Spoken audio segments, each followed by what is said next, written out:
What's going on, Sports Nation? This is Sean here with Jeff Perez at Cage Titans 32. Just won his professional debut. Jeff, man, it's great to see you return to the cage. You had over a year and a half layoff, some injuries, but you weren't inactive. Yeah, I was fighting Muay Thai back in August, so I had to take some time off. A couple cards that came up, just some dumb injuries, but I took a Thai fight just to get in there and do something back in August, I believe it was. Trim down a little bit of the muscle or a little bit of the bulk. I'm going to take that as a compliment. You were looking at my six-pack, weren't you, Sean? Well, you look like you've leaned up a little bit less bulk, but more muscle, more tone. How do you feel? I mean, you've always had a great gas tank, but Ryan's a tough guy. I knew it was going to be a grueling fight, and you looked great considering you had a significant amount of time off. Yeah, no, I felt great. First time with the 5-minute rounds didn't really seem to faze me. Honestly, it went by pretty quickly.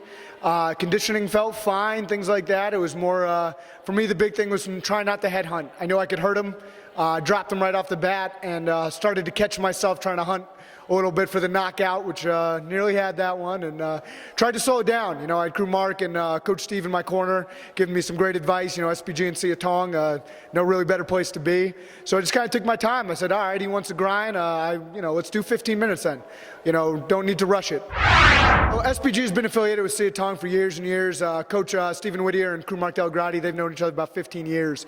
So really the big thing was I'd quit my job 6 months back. So I was really able to start, you know, cross-training more at Sityodtong. So I was working a lot with those guys up there, putting a lot of work with Rob, who, you know, beat the shit out of me on a daily basis, which was phenomenal. So probably a lot of the trimming down of what you're seeing is just the fact that I've been able to be much more active training than I was during my amateur career.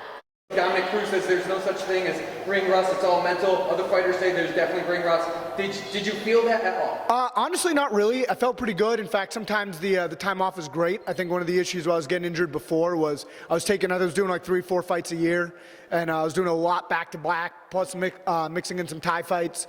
So I think I kind of like overworked. So it felt nice to kind of reset, go back in there, and honestly, I felt great. There was no nerves, no anything. More just, you know, I caught myself headhunting and gearing up a little bit too much and just trying to reel myself back in so I didn't, pardon my language, blow my wad too early in there. Successful professional debut. What do you want to see happen? Honestly, I just want to keep working. You know, I love the fighting, don't get me wrong, but for me, this is just about, I love training. Fighting for me is like, you know, just getting out there and showing, hey, I'm doing, my training is in the right direction. So for me, I love the sport. Whether it just be grappling, wrestling, or, you know, Muay Thai and putting it all together. I just like doing it, honestly. So this was phenomenal. It was a good way to test, see where I'm at. Always better to learn from a win than a loss. So it was a great experience for me to say, okay, here's what I've been working on for 4 months, test it out, realize where to work, some things to work on, and you know, kind of make it a little more happening. And that way I can get that finish and finish the guy off, not just drop him, but actually put him out. Well, it was exciting. I saw when you were on the card. We've talked many times as a manager, and it was great to see you back in the cage. You know, thank you. I wasn't saying impartial. I wasn't partial, but I gotta admit, I was excited to see you return, man. So, Jeff, thank you so much. Thank you, Sean. Happy to be here.